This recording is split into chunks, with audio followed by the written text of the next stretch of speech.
California has become the first U.S. state to ban 4 potentially harmful chemicals in food, including red dye number 3, potassium bromate, brominated vegetable oil, and propylparaben.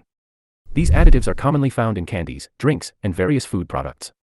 The move, known as the California Food Safety Act or Assembly Bill 418, aims to protect public health by prohibiting the manufacture, sale, or distribution of food containing these substances. Red dye number 3, used in products like Skittles and protein shakes, is linked to various health risks, including cancer and behavioral issues in children. Potassium bromate strengthens dough in baked goods, brominated vegetable oil prevents separation in certain beverages, and propylparabens are antimicrobial food preservatives. California Governor Gavin Newsom's decision aligns the state more closely with the European Union, where these chemicals are already banned due to health concerns. The law will take effect in 2027, allowing brands to reformulate their products to comply.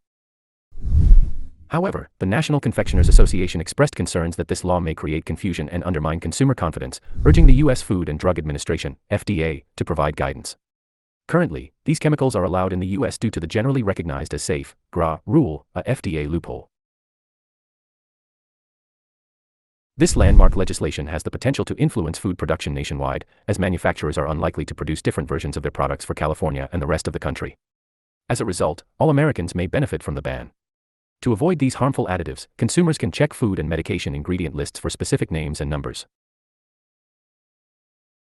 California's bold move sets a precedent for prioritizing food safety, pushing for greater transparency in food production, and addressing concerns about potentially harmful additives. For more updates on food safety and legislation, stay tuned.